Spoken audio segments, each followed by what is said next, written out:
Aquí estamos nuevamente en la Facultad de Derecho de la Universidad de Buenos Aires, en nuestros cursos de Derecho del Trabajo y la Seguridad Social, y puntualmente abordando un tema de sumo interés como es el despido en el contrato de trabajo. Hablar de despido es hablar de extinción del contrato de trabajo, pero cualquier instituto jurídico para hacer referencia y comprender lo que es su extinción debe ser analizado desde su nacimiento prácticamente. El contrato de trabajo, como todo contrato, se corresponde con el artículo 1137 del Código Civil, que dice que hay contrato cuando dos o más personas se ponen de acuerdo para regular sus derechos. En nuestro caso, en el caso del contrato de trabajo, este artículo 1137 del derecho común debe ser necesariamente correlacionado con el artículo 21 de la Ley de Contrato de Trabajo. Es decir, dos personas, o tal vez más en algunas ocasiones, se ponen de acuerdo para que una de ellas realice una obra o preste un servicio a cambio de una remuneración.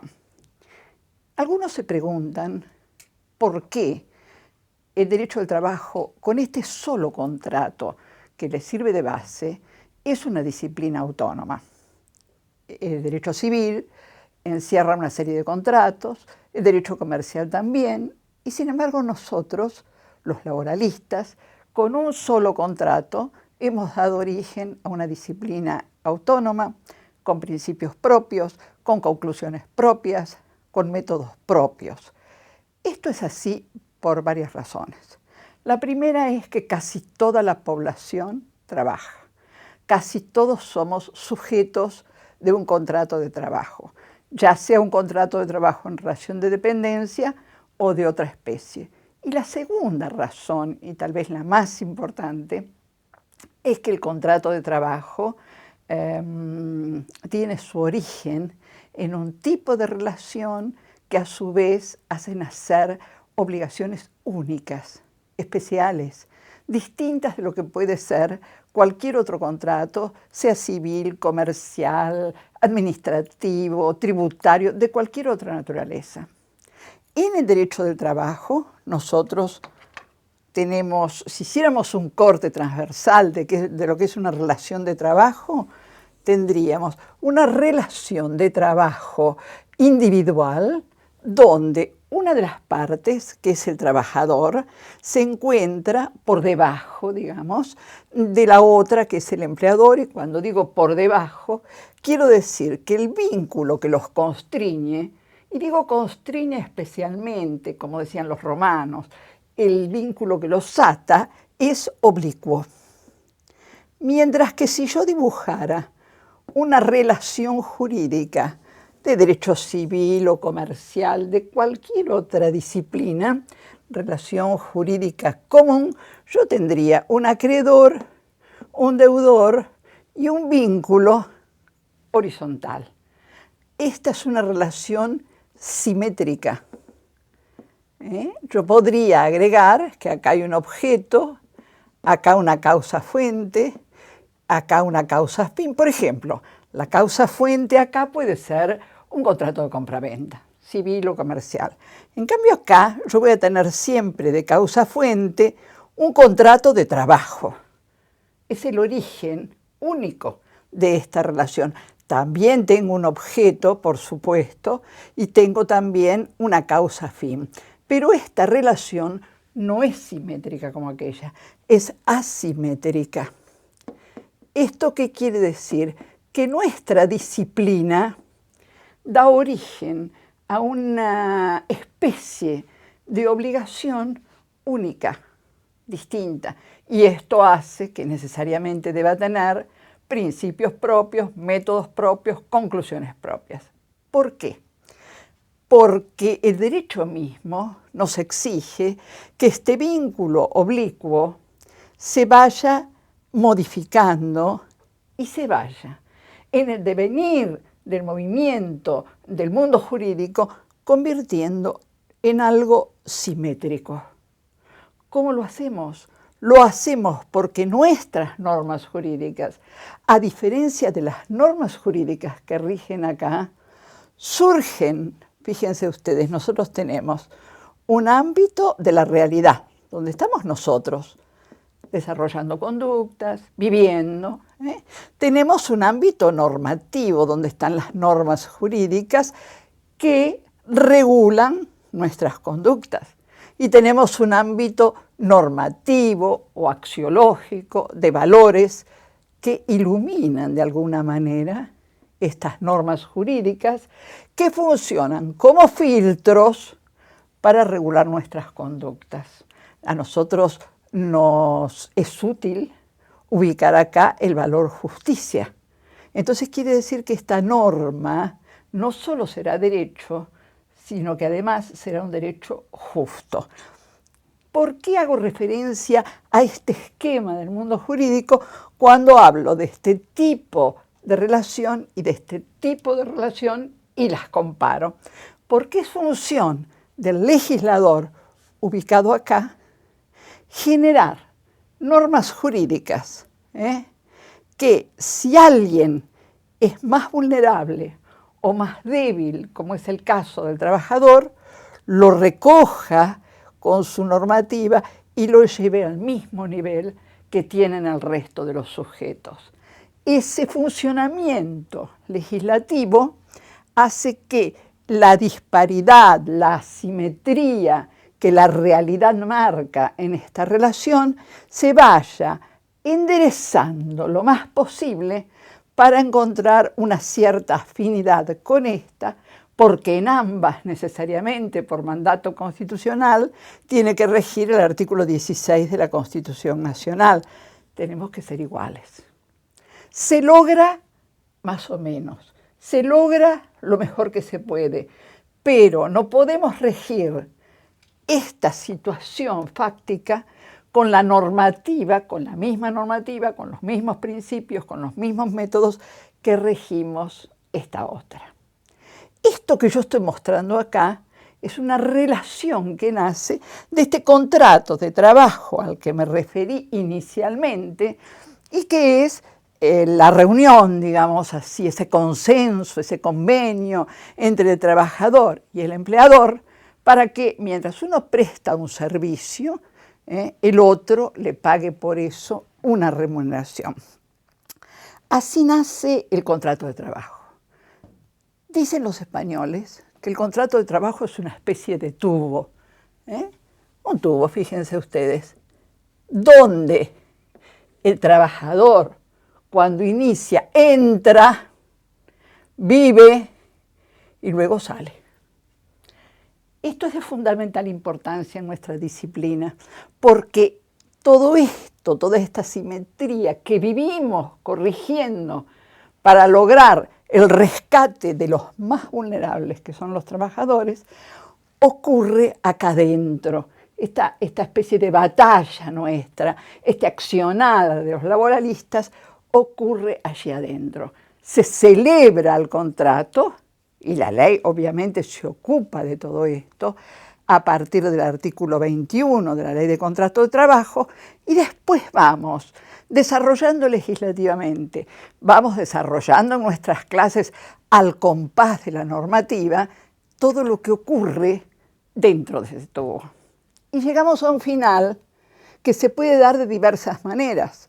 Por eso hice toda esta introducción para poder darles la pauta de cómo se llega a la extinción del contrato de trabajo. Toda ese convenio, esa convivencia entre trabajador y empleador que se dio acá adentro, un día se termina. Se puede determinar de varias maneras. Hay que ser cuidadoso con esto, porque el derecho del trabajo no es una ínsula. Está vinculado al derecho civil, al derecho comercial, al derecho constitucional, al derecho administrativo. Entonces, nosotros no podemos apartarnos y quedarnos solos. Fenómeno que ha ocurrido en algunas épocas del derecho del trabajo y que nos hizo mucho daño. Hay formas de extinción de las obligaciones. nada más que de las obligaciones. Y Vélez fue tan cuidadoso que las enumeró una por una, con algún error, pero así lo hizo, en el artículo 724 del Código Civil. Están las formas de extinción de los contratos en general, que no deben confundirse con la forma de extinción de las obligaciones. Y después tenemos, en forma particular y con especial interés por nuestra especificidad, la forma de extinción del contrato de trabajo, que no es una, sino varias. Una es el despido, que funciona como género porque puede ser de diversas especies. Otra es la renuncia, otra puede ser la muerte del trabajador, puede ser un común acuerdo entre las partes, a veces es la muerte del empleador, no siempre, pero a veces sí. Otras veces se produce por la incapacidad del trabajador, por la fuerza mayor, por la falta de trabajo, en fin.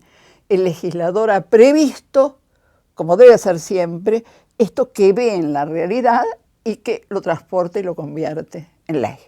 De este cúmulo de formas de extinción, todas previstas en la legislación argentina, hoy hemos elegido, para poner especialmente el acento, el despido. Y decía yo recién que el despido es un género, porque admite una diversidad de especies. Hay despido con causa, hay despido sin causa, hay despido directo, hay despido indirecto, en fin, nos abre un abanico de posibilidad de explicaciones. El despido es directo cuando despide el empleador. El despido es indirecto cuando el trabajador siente y resuelve que no puede seguir prestando sus servicios porque le han obstaculizado su tarea de manera tal que tiene que irse. Es la contracara. Después tenemos despido con causa, que es, para dar un ejemplo, que siempre es bueno, el despido que se produce porque nos encontramos en presencia de un trabajador altamente faltador, distraído y con posibilidades de producir daños en la empresa, con alguien que se ha llevado algo que no le corresponde. Estos son distintos hechos que nosotros denominamos injurias del trabajador. En ese caso, el empleador se encuentra ampliamente facultado, por supuesto, para dar por terminada esa relación que lo ha quebrantado en su juridicidad y en sus derechos y en su convenio del que hablamos al principio, ¿no es cierto? Y dar por terminada esta vinculación sin consecuencia alguna para él, porque él es el que ha sido agraviado. El trabajador ha sido el incumpliente y entonces él recobra la libertad de disponer de ese puesto de trabajo, que no es poca cosa. El puesto de trabajo es un bien preciado en el mundo. Ahora bien, también puede haber un despido sin justa causa. No siempre es con causa, no siempre el trabajador es el origen con su conducta de esta ruptura. Un despido sin justa causa es una decisión del empleador que no ha sido agraviado frente a un trabajador que no ha incumplido, que pretende seguir adelante con su contrato de trabajo, y en una actitud arbitraria, de esto no cabe la menor duda, el empleador frustra o corta esa vinculación. Y acá estamos frente a uno de los debates más profundos, más serios del derecho del trabajo en la Argentina y yo diría también internacionalmente. Curiosamente, durante muchos años, desde que yo era alumna, grandes autores laboralistas han sostenido que el empleador tiene la facultad de despedir. Es decir, cuando él considera que no quiere seguir adelante con ese contrato de trabajo, le da el preaviso para que advertirlo de que va a cortar ese convenio y le tiene que pagar una indemnización y con esto corta, sin causa, el convenio. Digo que lo han dicho grandes autores, grandes profesores de esta casa, tratadistas. Hace ya algunos años, tal vez un par de décadas, algunos hemos empezado a cuestionar esto. Y es bueno saber qué fundamento tiene una posición, la que sigue sosteniendo esta facultad del empleador, y qué fundamento tiene la posición que sostenemos quienes entendemos que no solo no tiene esa facultad, sino que cuando rompe de esa manera el contrato de trabajo, nos encontramos frente a un acto ilícito, una polarización total entre dos posiciones doctrinarias que siempre hay que tener en cuenta que cuando se producen enriquecen la disciplina. Por eso el profesor siempre debe mostrar una cara y dar los fundamentos y la otra cara y dar los fundamentos. Hemos dicho, y podría citar los mejores catedráticos tal vez de las últimas décadas, de los últimos años, que han sostenido que despedir es una facultad y paga. ¿Por qué dicen esto? Porque la ley, en el artículo, la ley de contrato de trabajo me refiero, en el artículo 245 que trata despidos sin justa causa, dice que cuando el empleador despidiere sin justa causa, debe pagarle al empleador una indemnización y da las pautas de un mes por cada año de servicio, una norma que fue variando, se le fueron poniendo topes, se le fueron sacando, en fin, fija una reparación de daños y perjuicios. Entonces dicen ellos, la ley no dice que sea un ilícito, la ley dice que si le paga, puede echarlo. ¿Qué contestamos nosotros? En ningún lado está prohibido matar. No dice que yo no puedo matar. Si yo salgo y mato, lo que dice el código es que me van a meter presa. Todo lo que conlleva una sanción es un ilícito. El derecho en general, todo el derecho tiene dos grandes sanciones, la nulidad, que es la máxima sanción, y la reparación de daños y perjuicios. En el artículo 245 de la Ley de Contrato de Trabajo, cuando el legislador dice que si despidiere sin justa causa le deberá pagar puntos suspensivos, nosotros decimos, lo está sancionando. ¿Y por qué lo está sancionando? Porque si ejerciera una facultad, no tendría nada que pagar. Sería injusto, sería absurdo hacerle pagar a quien está en el ejercicio de una facultad. De la misma manera que sería absurdo meter preso al que mata si matar no fuera un delito. A veces la normativa define el instituto al revés, es decir, lo define por la sanción. Esto es lo que sostenemos quienes pensamos que despedir sin justa causa es un acto ilícito. Claro, para fortalecer nuestra posición deberíamos decir que es un acto ilícito.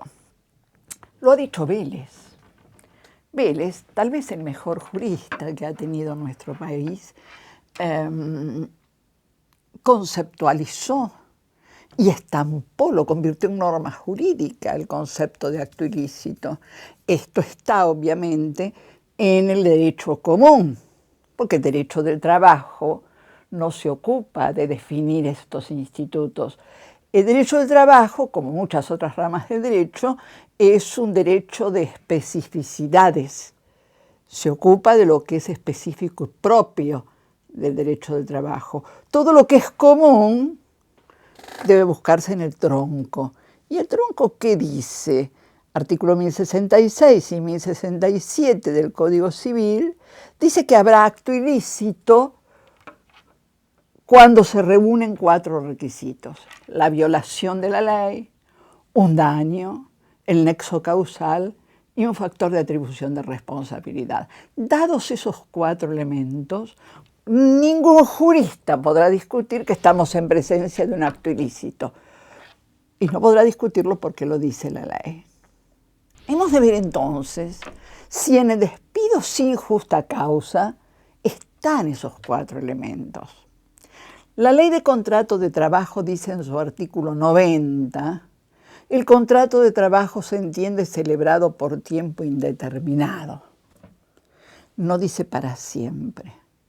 No podría decir para siempre porque nada es para siempre, porque la vida humana está sujeta a plazo.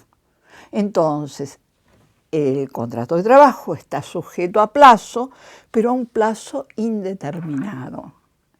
Mientras ese plazo no se cumpla, que puede ser, por ejemplo, la muerte del trabajador, el contrato de trabajo debe tener vida, a tal punto que la misma ley estampa un principio de defensa, de vitalidad del contrato de trabajo cuando habla de la necesaria continuidad del vínculo. Está hablando de la vida del vínculo. Y es tan claro que los romanos hablaban de la vida del vínculo, porque todo el sistema obligacional argentino de todas las disciplinas nace en Roma. Los romanos no pudieron hablar de contrato de trabajo, ni se lo imaginaron, pero nosotros tomamos las enseñanzas de ellos, que fueron a parar al Código Civil francés, después al Código Civil argentino, y las traemos a nuestro derecho del trabajo, como debe ser.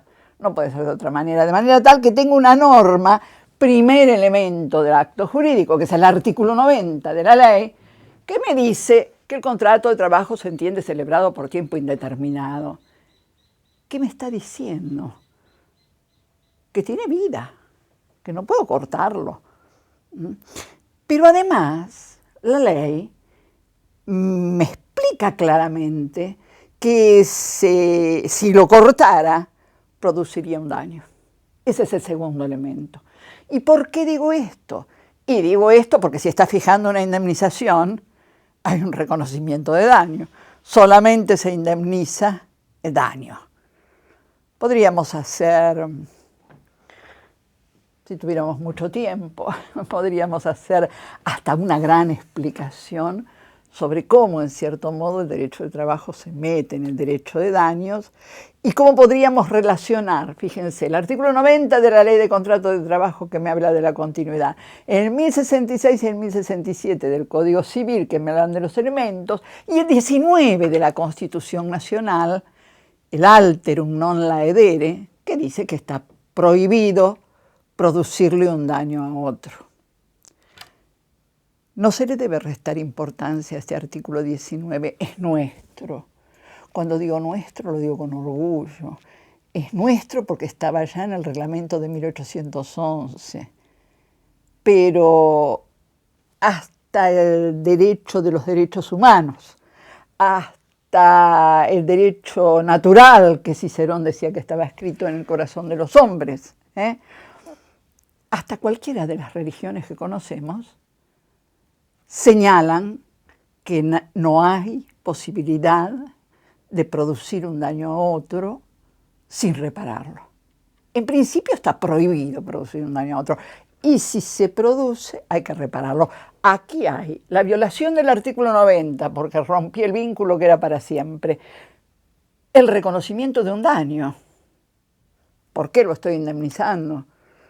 Y ese daño es consecuencia, nadie tiene que explicármelo porque es obvio, diría Alberti, no hay que explicar lo que está claro, es ofender la inteligencia, es obvio que ese daño se produce por la decisión del empleador de cortar el vínculo cuando no pudiera, con lo cual tengo el nexo causal, es decir, el daño es consecuencia de ese actuar, y tengo el factor de atribución de responsabilidad, es el empleador el que debe responder por el daño que ha producido. No olvidemos que responder quiere decir etimológicamente respuesta. Debe dar respuesta. De manera tal que pensamos, o yo diría que hoy la mayoría, que el despido sin justa causa es un acto ilícito. Los fundamentos, artículo 90 de la Ley de Contrato de Trabajo, artículo 245, artículo 1066 y 1067 del Código Civil y, por si fuera poco, artículo 19 de la Constitución Nacional. Si tuviéramos tiempo, podríamos ir más lejos y hablar de los tratados internacionales de derechos humanos, pero sería abundar demasiado, esto se complicaría. Hasta ahí el despido sin justa causa.